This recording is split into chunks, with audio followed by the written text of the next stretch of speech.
Professora de Sociologia é presa dentro do campus do IFG em Águas Lindas de Goiás. E você vai ver também. Casal é assassinado a tiros na frente dos filhos no Jardim Ipanema. Exame toxicológico aponta que Natália Costa consumiu drogas antes de morrer afogada. Prazo para declaração do imposto de renda está no fim. É agora, no Jornal Anhanguera, segunda edição.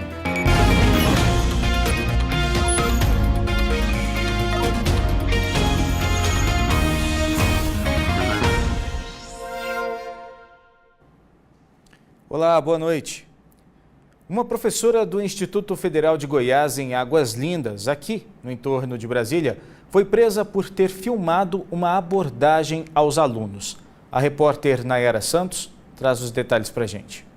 O delegado responsável pelo caso não gravou entrevista, mas disse que durante uma abordagem feita por policiais civis a estudantes do IFG de Águas Lindas, a professora Camila Martins começou a filmar a ação e que ela foi advertida verbalmente por 3 vezes para que não fizesse o procedimento, porque os alunos são menores de idade. Ainda segundo o delegado, a professora não teria acatado a advertência e foi presa por desobediência. Ela prestou depoimento, assinou um termo circunstanciado de ocorrência e foi liberada. O celular da professora foi apreendido. Camila Martins disse em entrevista ao G1 que começou a filmar depois de ver a forma que ela chamou de truculenta, como os agentes abordavam os alunos. A professora afirma que foi agredida durante a prisão. Já a Polícia Civil nega a agressão. Nayara Santos para o Jornal Anhanguera. E a reitoria do IFG disse que a presença da polícia no campus foi por causa de uma investigação em andamento. Está apurando a condução da professora à delegacia e vai tomar as providências cabíveis no âmbito da administração pública. E um casal foi morto na frente dos filhos de 2 e 4 anos de idade. O caso aconteceu em Valparaíso, na madrugada de sábado para domingo, no Jardim Ipanema. O crime aconteceu perto de onde o casal morava. A Polícia Civil acredita que a motivação foi um acerto de contas por causa do tráfico de drogas na região. Gustavo Penha, de 22 anos, já tinha passagens pela polícia. Já Arielle Silva tinha 24 anos e não tinha problemas com a justiça. Segundo a polícia, os filhos do casal de 2 e 4 anos estavam no carro quando 2 homens ainda não identificados chegaram de moto e atiraram. Gustavo recebeu atendimento do SAMU, mas não resistiu aos ferimentos. Já Arielle, que estava com a filha no colo, morreu na hora. As crianças não foram atingidas. Em 2014, ele foi preso e autuado em flagrante por tráfico, associação para o tráfico, porte ilegal de arma de fogo e corrupção de menores. As crianças foram levadas para o Conselho Tutelar e depois para uma casa-abrigo em Valparaíso. E a polícia prendeu 3 suspeitos de planejar explosões a caixas eletrônicos. Os crimes aconteceriam no fim de semana. O vídeo mostra os explosivos que seriam detonados em pelo menos 4 caixas eletrônicos em Goiás no último fim de semana, segundo a Polícia Civil. Foram encontrados em Goiânia com um dos suspeitos. A informação sobre a venda de uma grande quantidade de material explosivo chegou até os investigadores, que agiram antes que o material fosse detonado. A gente sabe que a potencialidade desses explosivos, desses artefatos que foram apreendidos é gigante. Geralmente, eles usam apenas uma emulsão em cada explosivo confeccionado.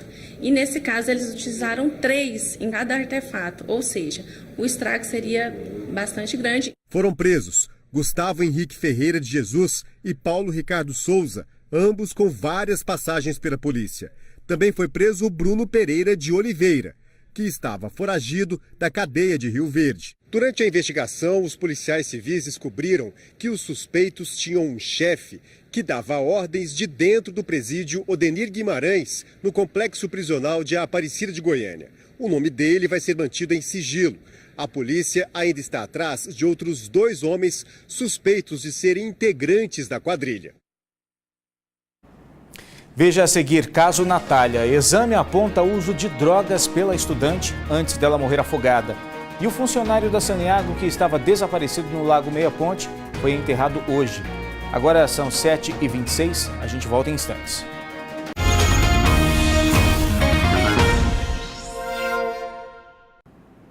E o resultado de um exame toxicológico aponta que a estudante Natália Costa consumiu álcool e drogas antes de morrer no Lago Paranoá. De acordo com a Polícia Civil do Distrito Federal, exames laboratoriais realizados pelo Departamento de Polícia Técnica em amostras de sangue deram positivo para o consumo de cocaína, êxtase e metanfetamina nas últimas 24 horas antes da morte. Também ficou comprovado que ela havia ingerido bebida alcoólica. Em nota, a polícia informou que o laudo foi encaminhado para a delegacia responsável pela investigação do caso. Os exames da Polícia Técnica também mostraram que a mordida no braço de Wendel Yuri de Souza Caldas, última pessoa a ser vista com a universitária, foi dada por Natália. Os dois estavam em um churrasco no Clube Almirante Alexandrino, que pertence à Marinha, no dia 31 de março, quando a jovem desapareceu. O corpo dela foi encontrado 20 horas depois, dentro do lago. E olha só, se você não fez a declaração do imposto de renda, cuidado, o prazo já está chegando ao fim. O tempo está passando e o prazo está quase no fim. Se você ainda não declarou o seu imposto de renda, fique atento, porque faltam poucos dias para acertar as finanças com o leão. O ideal é para aqueles que ainda não separaram a documentação, que já corram atrás, porque geralmente na hora de fazer sempre fica alguma coisinha pendente que a pessoa ainda vai precisar correr atrás. Já faz alguns anos que a Selma precisa fazer a declaração e dessa vez ela já procurou o contador e resolveu o problema. Eu fui juntando os documentos ao decorrer do ano, né?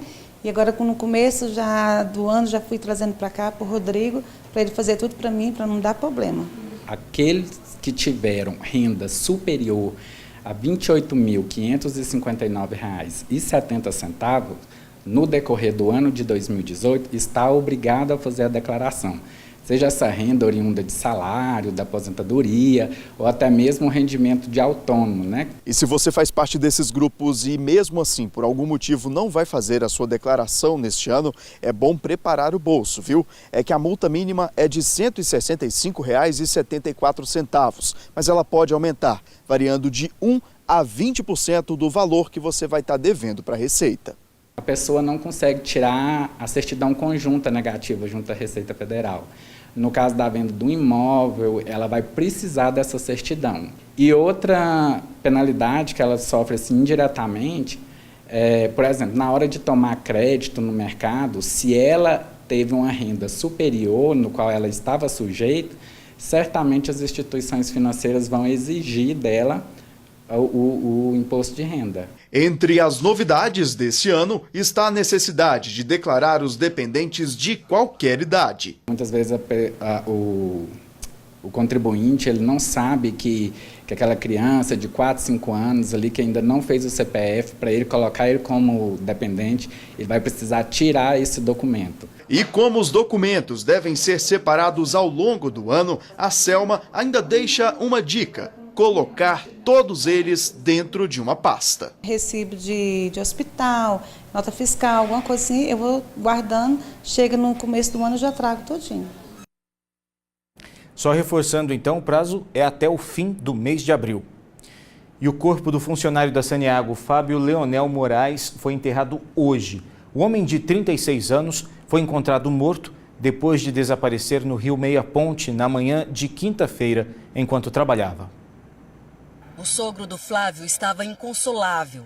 Sofrendo mais ainda, porque a gente vê o sofrimento de uma criança daquele tamanho, né? Aquela idade. Sentindo a falta do pai. Então isso é muito difícil, né? A mãe do Flávio, dona Antonildes, veio de São Luís do Maranhão para se despedir do filho, que em janeiro desse ano comemorou 36 anos junto com toda a família lá no Maranhão. Muita dor, né? Porque meu filho era um pai exemplar, responsável, né? E eu tenho certeza que todos que conheceu ele, sabe o grande homem que ele foi, né? Parentes, amigos e funcionários da Saneago aguardavam o corpo de Flávio no cemitério Vale da Paz. O enterro que estava previsto para as 9 da manhã atrasou. Isso aumentou ainda mais a angústia da família. Esse está sendo o último adeus a uma história muito bonita que começou ainda na infância. O Flávio e a Leonice, a esposa dele, eles se conhecem desde crianças, eram vizinhos lá em São Luís do Maranhão. Foram praticamente criados juntos. Leonice tinha 15 anos quando começou a namorar com Flávio.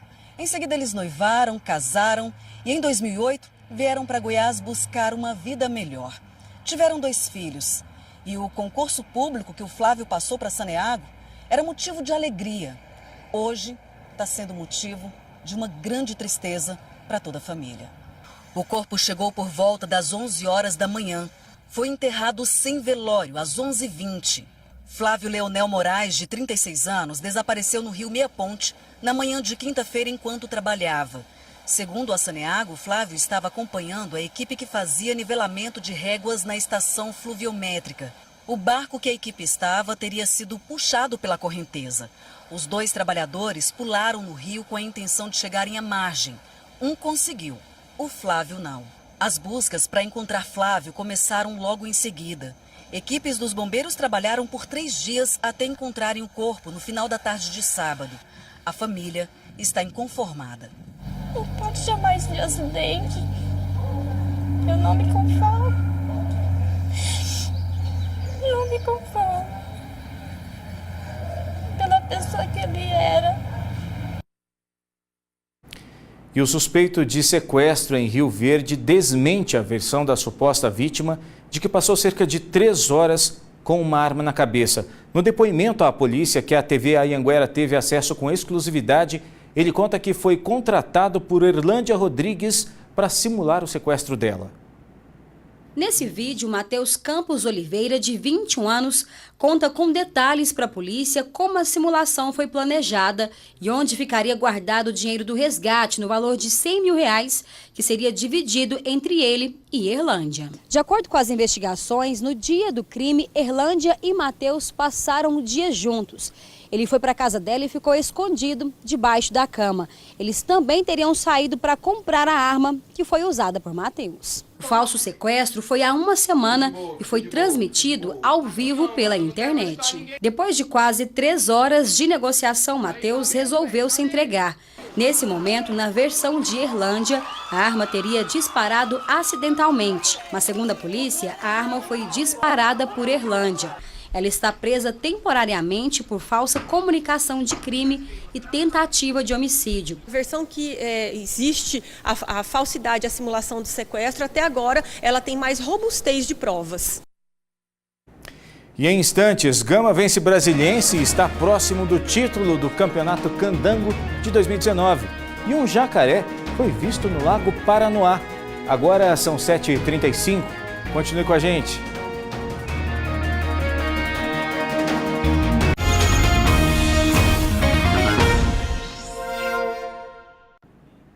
Uma mulher foi esfaqueada e morta pelo companheiro na frente da filha, em Sobradinho. Na casa da família, as marcas da violência. Segundo a polícia, Luana Bezerra da Silva, de 28 anos, foi esfaqueada pelo companheiro na frente da filha e não teve chance de defesa. Foi atingida pelas costas enquanto lavava roupas.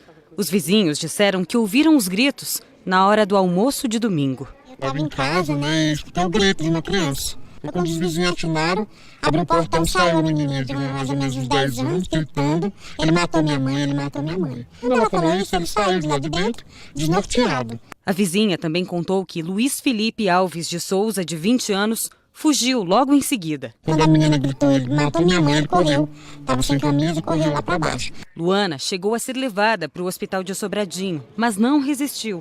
Ela estava grávida de 3 meses. O padrasto de Luiz Felipe contou que não estava em casa quando tudo aconteceu e que fazia pouco tempo que Luiz Felipe tinha saído da prisão. Ele cumpriu pena por tráfico de drogas.